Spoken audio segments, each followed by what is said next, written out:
itu langsung ketahuan. Nah, pada suatu subuh baginda sallallahu alaihi wasallam tidak menemukan Sya'ban di tempat biasanya. Lalu Rasulullah diantar oleh para sahabat menuju rumah Sya'ban. Dan fakta yang sangat menarik,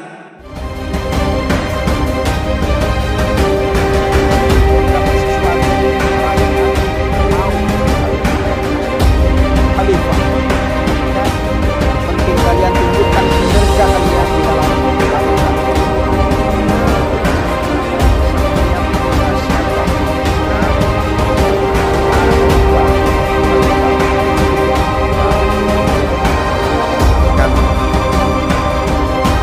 kepada Allah Subhanahu wa taala. Bismillahirrahmanirrahim. Assalamualaikum warahmatullahi wabarakatuh. Saudara-saudaraku, sahabat Daud Channel, kaum muslimin dan muslimat yang dimuliakan Allah Subhanahu wa taala. Idealnya setiap laki-laki itu sholatnya di masjid. Dia harus berjamaah. Beda dengan orang perempuan. Tidak ada kewajiban bagi mereka untuk sholat berjamaah di masjid. Tapi bagi laki-laki itu idealnya disunnahkan oleh Rasulullah Muhammad sallallahu alaihi wasallam untuk dia melaksanakan sholat berjamaah di masjid. Nah, tanpa terkecuali tentunya pelaksanaan sholat berjamaah ini. Maghrib, Isya, subuh, zuhur, asar. 5 kali dalam sehari semalam seorang laki-laki idealnya melaksanakan sholat berjamaah di masjid. Saudara-saudaraku, sahabat Daud Channel yang dimuliakan Allah Subhanahu wa taala. Ada cerita menarik dari seorang laki-laki yang selalu hadir tepat waktu di Masjid Nabawi kala itu. Ketika waktu subuh, dia selalu di barisan saf yang terdepan. Hampir setiap subuh. Jadi barisannya itu sebelah kanan. Jadi rutin laki-laki ini setiap subuh dia berada di depan pojok kanan. Hingga semua orang tahu bahwa itu adalah tempatnya Sya'ban. Jadi laki-laki ini bernama Sya'ban. Pada suatu subuh, baginda Rasulullah sallallahu alaihi wasallam tidak menemukan Sya'ban di tempat biasanya.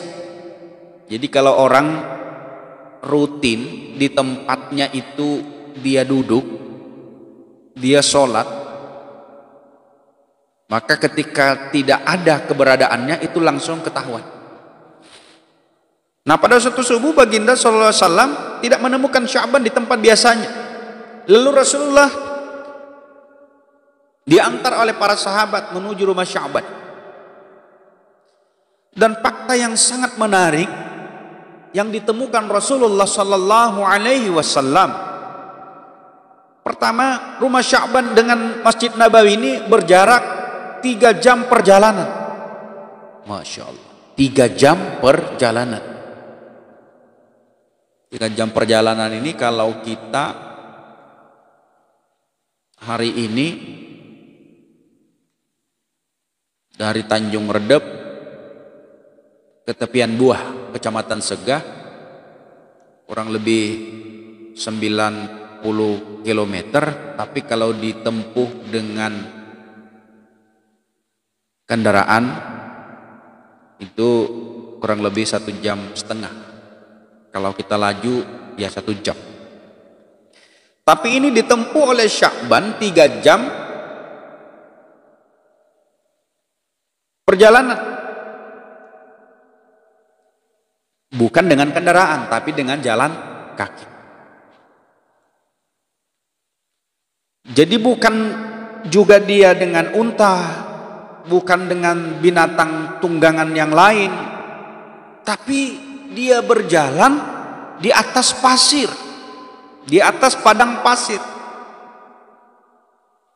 Sahabat-sahabat channel Daud, berjalan di atas pasir tentu jauh berbeda kenyamanannya berjalan di atas tanah.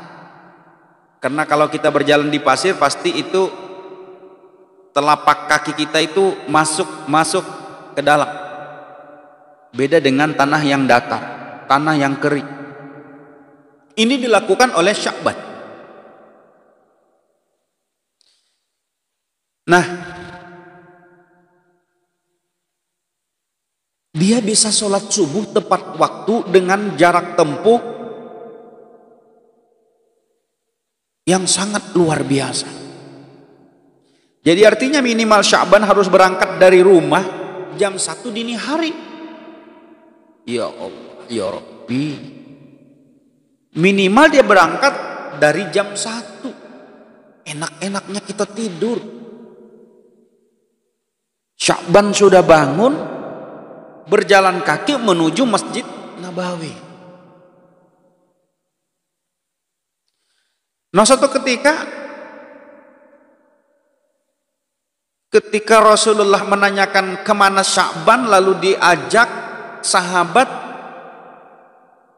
minta tunjukkan di mana rumah Sya'ban. Akhirnya beliau bersama sahabat mendatangi rumah Sya'ban.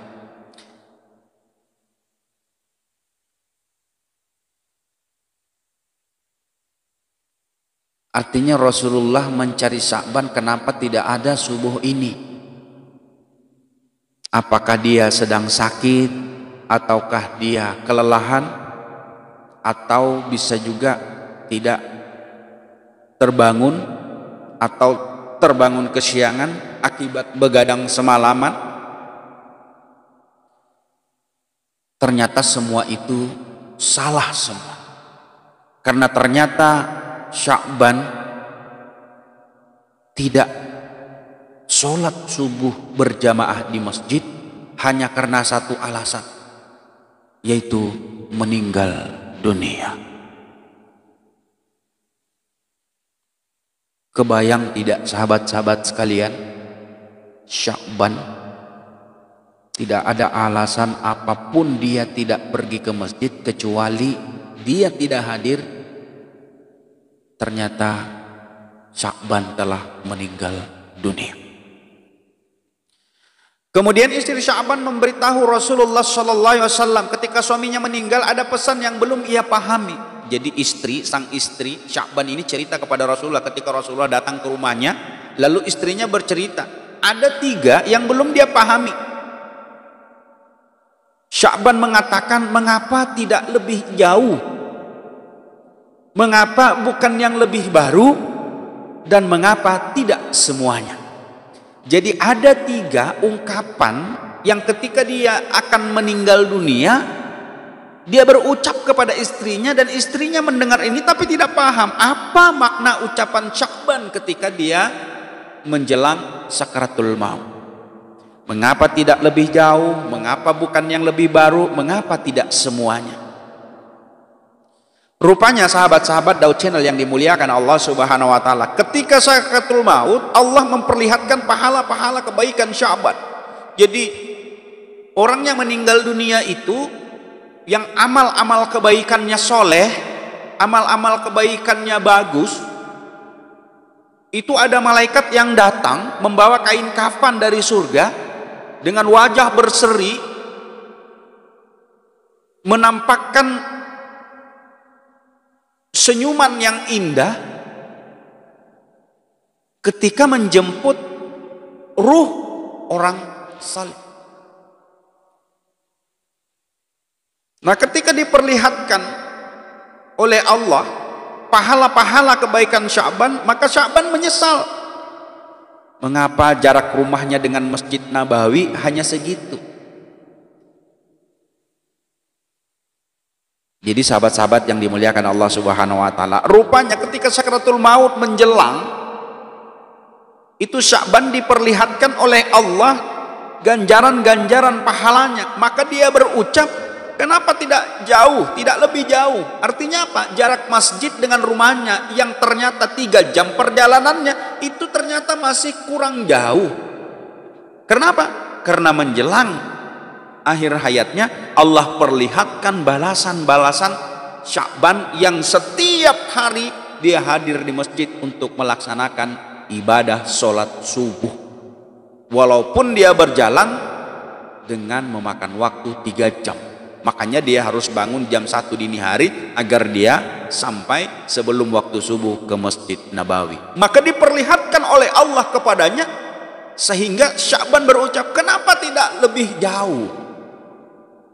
Masya Allah. Lalu yang kedua, suatu ketika Sya'ban bertemu dengan seorang yang kelaparan, tetapi ia hanya membagi sebagian rotinya, sedang yang sebagiannya lagi ia makan.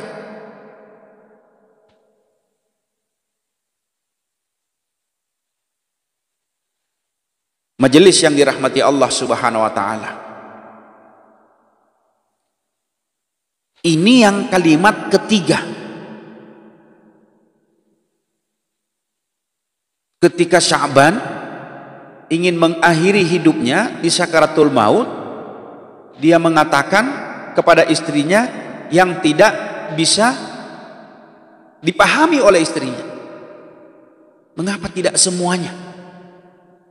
Itu yang ketiga diucapkannya. Ternyata yaitu tadi, ada orang kelaparan lalu diberikan separuh dan separuhnya dia makan. Itulah yang digambarkan oleh Allah. Dia memberikan separuh saja, roti yang dia akan makan separuh dikasihkan ke orang yang kelaparan, separuh dia makan. Itulah yang menyebabkan ketika sakaratul maut diperlihatkan kebaikan, pahala, ganjaran. Ketika dia memberikan sepotong roti yang dibagi dengan dia, itu diperlihatkan oleh Allah balasannya. Makanya dia katakan yang ketiga tadi, kenapa tidak semua? Kenapa tidak semuanya dikasihkan kepada orang yang kelaparan ini? Sedangkan yang kedua, yang diperlihatkan oleh Allah, suatu ketika ia mendapati orang yang kedinginan di Masjid Nabawi. Ia memberikan baju yang lama, sedangkan ia memakai double baju, yang satu baru dan yang satu lama. Inilah ungkapan Sya'ban yang kedua. Kenapa bukan yang baru? Jadi ternyata ucapan yang kedua tadi, dia menemukan ada orang kedinginan, lalu kemudian dia berikan bajunya. Yang dia berikan itu bukan yang baru tapi yang lama. Biasa kan kalau kita sedekah, kalau kita infak, kalau kita memberikan sesuatu, sudah sisa-sisa atau mungkin yang tidak terpakai. Itu yang disesali oleh Sya'ban. Kenapa bukan yang baru dikasihkan? Yang diberikan ke orang yang tadi kedinginan itu adalah yang lama, pakaian yang lamanya. Memberikan yang lama saja itu ganjarannya sudah diperlihatkan oleh Allah. Makanya Sya'ban sampai mengatakan, kenapa yang dia berikan bukan yang baru? Penyesalannya. Sahabat-sahabatku yang dimuliakan Allah Subhanahu wa taala, jadi kalau kita mendengar cerita Sya'ban yang ketika dia menjelang sakaratul maut menyesali perbuatannya, kenapa tidak lebih jauh, kenapa tidak yang baru, kenapa tidak semuanya? Ternyata ini sudah dia lakukan, kebaikan yang dia lakukan sudah super banget, tapi ada penyesalan karena diperlihatkan oleh Allah kebaikan-kebaikan, ganjaran-ganjaran yang dilakukan oleh Sya'ban. sehingga dia berkata kepada istrinya yang ternyata istrinya tidak tahu ungkapan yang 3 ini tadi. Rasulullah pun menjelaskan seperti itu. Nah, mudah-mudahan tidak ada bagi kita khususnya laki-laki untuk berpikir panjang, menunda-nunda atau ogah-ogahan, masih juga berpikir untuk sholat ke masjid berjamaah. Demikian sahabat Tauhid Channel yang dimuliakan Allah Subhanahu wa taala. Mudah-mudahan saudara-saudaraku sekalian dikuatkan hati, dilapangkan dada, diberikan hidayah, diberikan petunjuk, khususnya yang laki-laki untuk menyegerakan diri sholat berjamaah di masjid. Lebih kurangnya saya mohon dimaafkan. Wabillahi taufik wal hidayah. Assalamualaikum warahmatullahi wabarakatuh.